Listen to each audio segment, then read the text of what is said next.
Bonjour Patrick, comment vas-tu? Bonjour Phil, ça va? Il fait beau aujourd'hui? Oui. Alors, j'aimerais parler maintenant de Hayek. C'est dans la suite des différentes vidéos que nous avons fait sur les penseurs de l'école autrichienne. Donc, il s'agit de Friedrich von Hayek. C'est le quatrième de la liste. C'est peut-être le plus connu, mais c'est peut-être aussi celui qui est peut-être le moins orthodoxe en ce qui concerne plutôt la partie politique. Il est orthodoxe en ce qui concerne la partie économique, donc l'école autrichienne. Hein, il appartient bien à l'école autrichienne, mais il a été, disons, un petit peu loin dans ses différentes idées, en introduisant quand même un petit peu d'étatisme, ce qui ne plaît pas beaucoup aux libéraux, aux libertariens. Ça n'a pas plu du tout à Mises. Donc, revenons un petit peu en arrière. Alors, nous avons fait d'abord une vidéo sur Karl Menger et la valeur subjective. Ensuite, nous avons fait une vidéo sur Bamberger, donc l'étudiant, le disciple, on peut dire, de Karl Menger et Eugène Bamberger, qui parlait donc de la plus-value et de la préférence temporelle, et avec cette critique du marxisme. Ensuite, nous avons eu donc Ludwig von Mises, qui était l'étudiant de Bamberger, et, euh, et là, il s'agissait de regarder plus en détail donc l'action humaine et disons le problème du calcul économique dans une société socialiste. Et également, ça vaut pour la France. Hein. Et ensuite, nous avons le quatrième de la liste, donc Friedrich Hayek, qui était l'étudiant de Mises, également à Vienne au début. Ensuite, il a eu un doctorat à Londres, il a étudié finalement à l'université de Chicago, puis ensuite il a fini en Allemagne, je crois que c'est à Heidelberg en tant que professeur d'économie. Donc Friedrich von Hayek, comme j'ai dit, c'est peut-être le plus connu du grand public. Et pourquoi est-ce qu'il est connu du grand public? Pour deux raisons. Premièrement, c'était comme celui qui a le plus critiqué très publiquement Keynes. Donc, cet étatisme basé sur la stimulation de la consommation avec donc l'utilisation de la dette étatique, ce qui a beaucoup plu aux politiques des années 30. C'est pour ça que Keynes est devenu très populaire. Keynes n'était pas, disons, un économiste en réalité, il était très brillant, mais il avait des énormes lacunes en matière d'histoire économique, et beaucoup de personnes le disent.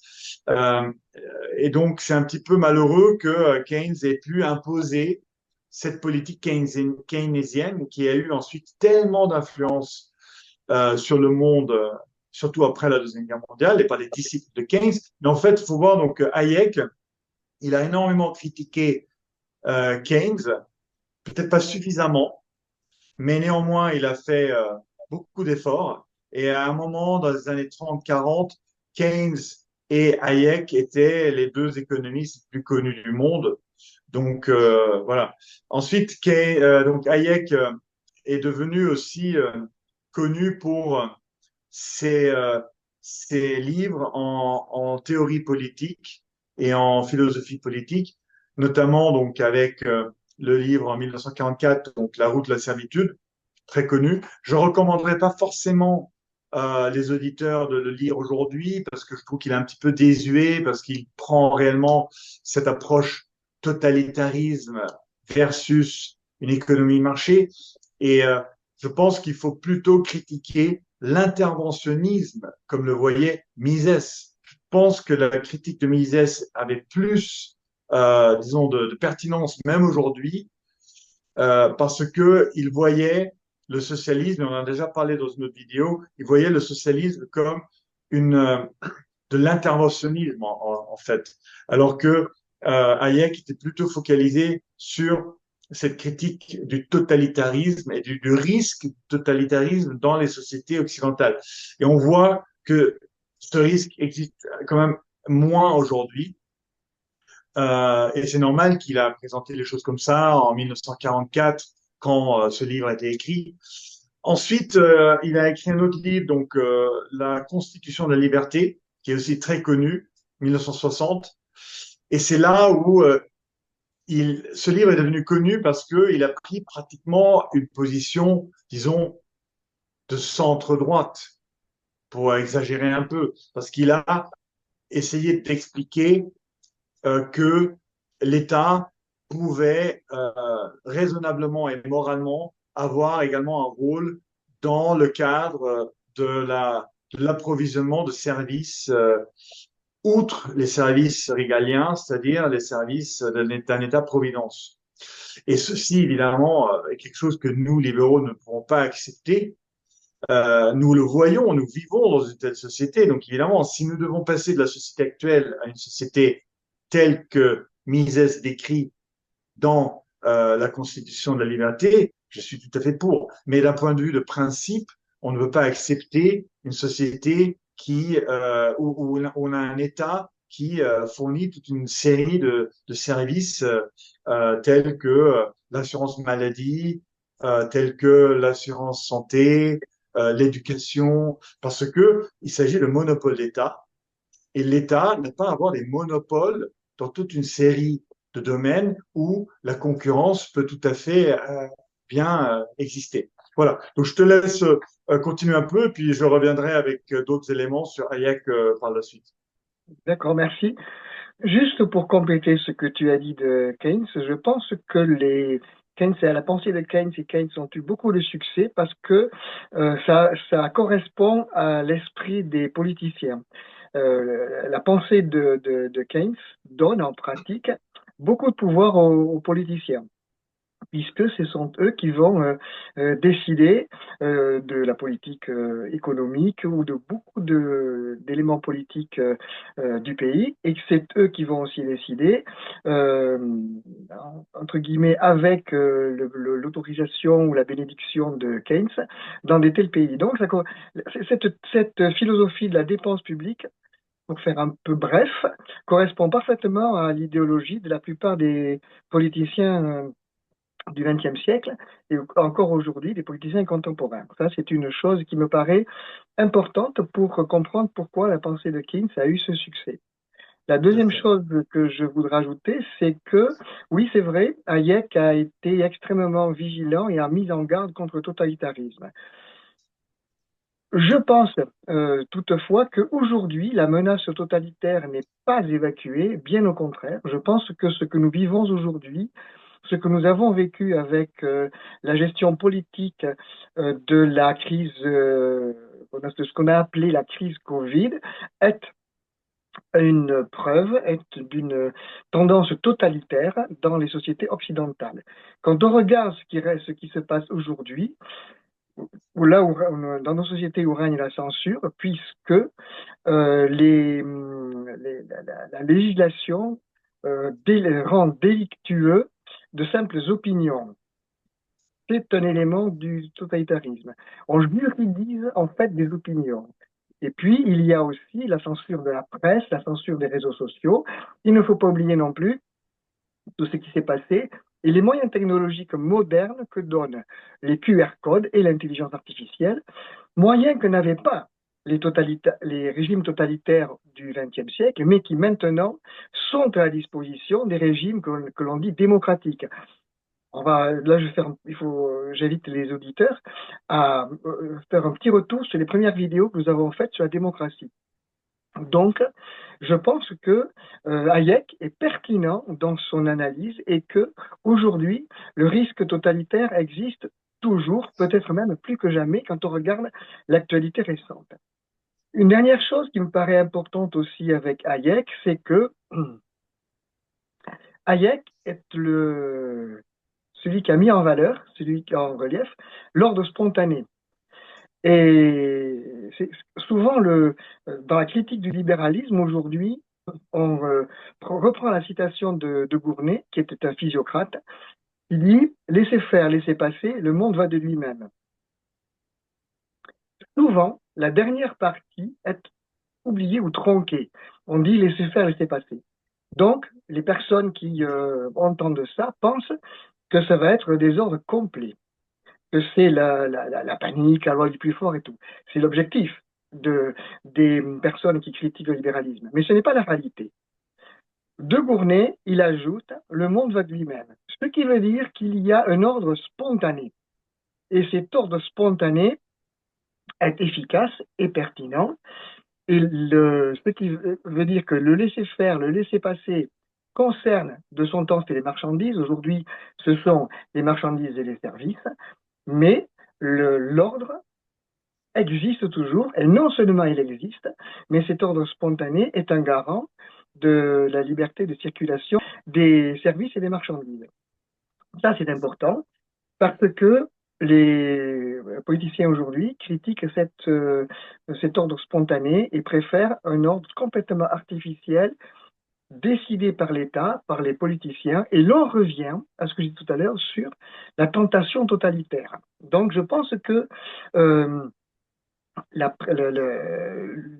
l'alerte, la mise en garde que faisait Hayek sur le totalitarisme est en concordance avec sa vision de l'ordre spontané.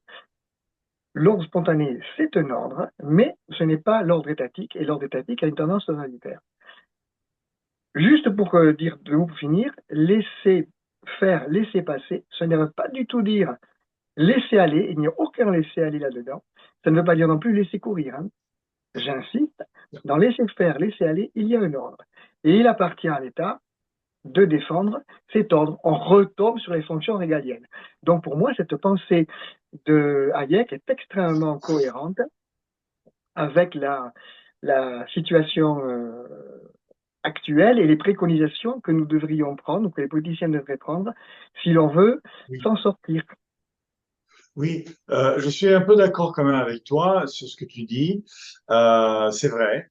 Le seul point que j'ai, c'est de dire, en fait, quand on parle de totalitarisme, en fait, euh, c'est un petit peu plus, disons, délicat que cela, parce qu'en fait, nous restons de facto et officiellement tout le temps en démocratie, et c'est dans ces mêmes démocraties qu'il faut faire très attention, qu'il faut se méfier. Donc, si les gens prennent le mot totalitaire pour argent comptant, il y a un petit peu un piège là-dedans, parce qu'on a un petit peu une tendance à penser que, voilà, on est toujours en démocratie, de facto et officiellement, donc on n'a rien à craindre, parce que nous ne sommes pas en totalitarisme. Et en fait, ce qui se passe au niveau des libertés, euh, ce retranchement ou cette limitation, elle est totalement progressive en permanence, totalement progressive. Et donc, ce n'est jamais noir et blanc. Et quand on dit totalitarisme, on a un petit peu tendance à penser à des régimes qui existaient d'antan, mais qui, voilà. Donc, c'est juste ça. Mais je suis quand même d'accord avec ce que tu dis. Et en ce qui concerne l'ordre spontané, c'est tout à fait correct. C'est exactement ça. Et donc, je lis ça, je le relis un petit peu avec cette idée d'information de Hayek. Hayek a fait aussi des très beaux essais où il parlait typiquement de l'importance de la connaissance dans la société, l'importance de l'information. Et c'est de dire que ça revient un petit peu à Mises, mais c'est vu d'un autre angle. C'est justement l'ordre spontané. Et pourquoi, qu'apporte cet ordre spontané aussi? Elle permet à l'information de circuler. Et l'information, elle est évidemment encapsulée réellement dans les prix.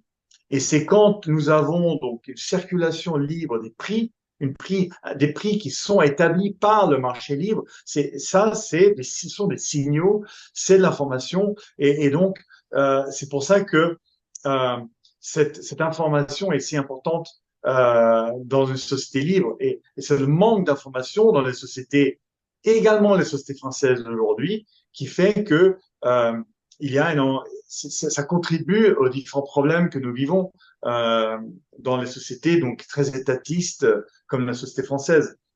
Alors au niveau économique, la contribution de Hayek était la grande contribution de Hayek, on peut dire, c'est basé évidemment sur les travaux de Mises et il a réellement établi ce qu'on appelle donc en anglais le ABCT, c'est-à-dire le Austrian Business Cycle Theory, c'est-à-dire le cycle, la théorie du cycle des affaires autrichien.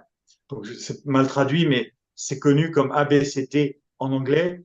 et c'est réellement l'application un peu plus scientifique des idées de Mises, mais c'est en réalité les idées de Mises, où, où il explique en réalité que dans le marché libre, il n'y a pas ces cycles économiques extrêmement, disons, poussés auxquels nous sommes habitués. Beaucoup de personnes aujourd'hui pensent que la société, en réalité, la société libre, la société capitaliste, elle est constituée de ces énormes cycles de dépression et ensuite de très très forte croissance. Mais en fait, cela est artificiel. Cela est dû en fait à l'augmentation de la masse monétaire d'une part et à la manipulation des taux d'intérêt. Et c'est cela qui crée ces énormes variations dans un sens ou dans un autre. Et cela rend évidemment la vie extrêmement compliquée pour les entrepreneurs qui doivent essayer de planifier, de prévoir, de prédire. C'est ça, en fait, le boulot d'un entrepreneur. Et donc, ce qu'il explique, c'est que dans un marché libre, nous n'avons pas ces deux phénomènes. Et donc, évidemment, il y a des variations, souvent vers le haut, puisque la société s'enrichit, s'améliore, devient plus efficace, mais ces variations sont beaucoup plus stables en réalité. Ça, c'est donc une contribution importante de Hayek. Oui, c'est vrai, je vais reprendre juste, tu as dit tout ce que tu disais, que pour avoir une ordre spontanée, il faut qu'il y ait une information libre et fiable qui circule, et que les gens aient à disposition, les entreprises en particulier, les entrepreneurs, mais tout le monde est à disposition une information fiable. Donc, tu as parlé des prix, mais cette information est aussi fiable, vient aussi de la diversité des opinions qui peuvent s'exprimer dans les médias, dans les réseaux sociaux. Et tu as dit que cette liberté, actuellement, n'était pas en vigueur, tu as parlé de la liberté des prix, mais n'était pas en vigueur dans nos démocraties actuelles. Ce qui veut dire que, tu vas dire que je suis euh, monomaniaque dans ce cas-là, mais cette disparition de l'information fiable fait que la liberté disparaît et que le totalitarisme est bien en marche. Pour reprendre ce que disait Hayek, je pense que tu as dit que le totalitarisme était insidieux, c'est vrai. Nous avons un totalitarisme insidieux, et pour reprendre ce que disait Hayek, il a écrit La route de la servitude. Et moi, je pense que nous sommes vraiment dans la route de la servitude, mais comme c'est très insidieux, tous les gens ne s'en rendent pas compte. Les grands cycles économiques très brutaux, très violents, etc., c'est parce que l'État intervient ou interviennent dans l'économie. En fait, ce qui se passe, c'est que l'économie est vivante. Et il y a une dynamique, et dans l'économie, il y a plusieurs cycles en même temps. C'est-à-dire, ça revient un petit peu à la destruction compétitive de Schumpeter. C'est-à-dire qu'il y a des secteurs d'économie qui sont d'expansion, d'autres secteurs d'économie qui sont en creux de la vague, qui vont être remplacés Oui, par d'autres activités, d'autres innovations. Mais tout ça, c'est très fluide. Et ce qui veut dire que quand un secteur de l'économie est un petit peu en difficulté, le secteur de l'économie qui simultanément est en progrès peut proposer et offrir des opportunités d'emploi, de travail, d'innovation à la population qui se retrouvera en difficulté. Ce qui n'est tout pas à le fait. cas dans une économie administrée parce que tout se fait simultanément, parce que les repères économiques sont faussés, Bien parce sûr. que l'État perturbe le fonctionnement libre de l'économie. Parce que dans une société libre, tu aurais typiquement des taux d'intérêt différents selon les secteurs et en fonction de l'attirance ou non d'un secteur, le taux d'intérêt s'ajusterait en permanence et cela modifierait évidemment le flux de capitaux, mais également le flux de travail, en fait, d'employés, même le choix des étudiants, en ce qu'ils vont étudier. Donc, il ne faut pas sous-entendre ou il ne faut pas sous-estimer en réalité l'importance de cette manipulation et de ce manque de liberté économique que beaucoup de gens ne perçoivent pas parce qu'ils n'ont pas eu l'occasion, tout simplement, ils n'ont toujours pas eu l'occasion d'étudier l'économie autrichienne. Voilà. Ça fait peur. Oui, oui, ça les fait peur, effectivement, ça les fait peur. Mais donc, c'est pour ça que nous faisons nos vidéos et Voilà. espérons voir, voilà. Bon, ben merci beaucoup, Patrick. Merci à toi, Phil. Bonne soirée. Bonne soirée, au revoir.